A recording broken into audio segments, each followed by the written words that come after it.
కారణాలు ఏమిటి అని మీరంతా విలేకరులే కదా.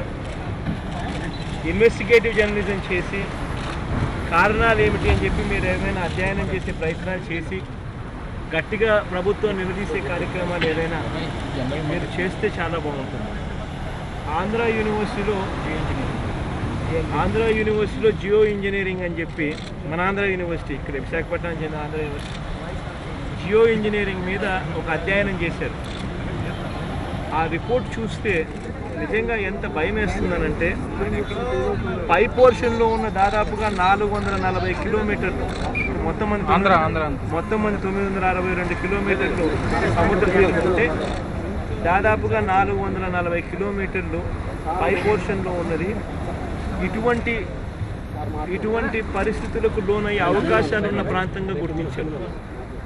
ఇంకా అన్నిటికన్నా భయంకరమైన విషయం ఏంటంటే సముద్రం కేవలం 0.6 మీటర్స్ అంటే 2 అడుగులు పైకి లేస్తే 287 సముద్ర తీరంలో ఉన్న గ్రామాలు మునిగిపోతాయి.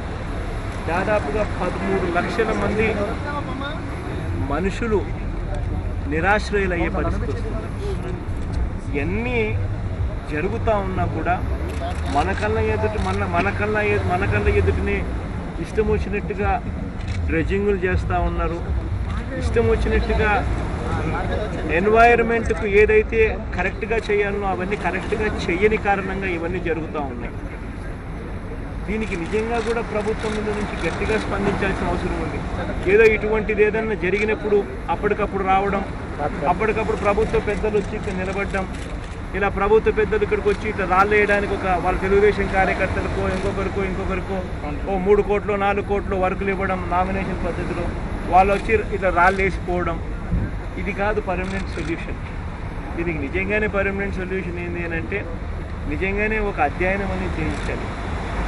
నిజంగానే ఒక నిపుణుల చేత కేంద్రం నుంచి పిలిపించి ఇంకా ఈ రంగంలో ఇంకా నిపుణులు ఎవరైతే ఉన్నారో అందరి చేత ఒక అధ్యయనం చేసి ఒక పర్మనెంట్ సొల్యూషన్ అనేది తీసుకొని రావాలి.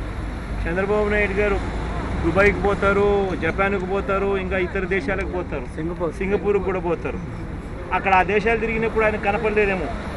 అక్కడ ఇటువంటి పరిస్థితులు రాకుండా చూడడం కోసం అక్కడ హెడ్ గ్రాయిన్ బ్రేక్ వాటర్స్ అని చెప్పి ఒక టెక్నాలజీ వాడతారు.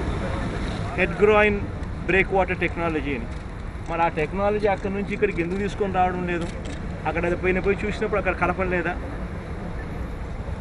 ఈ కార్యక్రమాల మీద సీరియస్గా గట్టిగా ప్రతిపక్షంగా మేము నిలదీస్తాం. ఈ నిలదీసే కార్యక్రమంలో మీరంతా కూడా విశాఖపట్నానికి చెందిన జర్నలిస్టులు, విశాఖపట్నానికి చెందిన ఇంపార్టెంట్ సోషల్ ఆర్గనైజేషన్స్ అందరం కూడా ముందుకు వస్తేనే దీనికి పర్మనెంట్ సొల్యూషన్స్ అనేవి మనం తేవడానికి ప్రభుత్వం మీద ఒత్తిడి తేగలరు. మీరు అందరూ కూడా దయచేసి రండి, గట్టిగా ఈ ప్రభుత్వాన్ని గట్టిగా నిలదీస్తారు.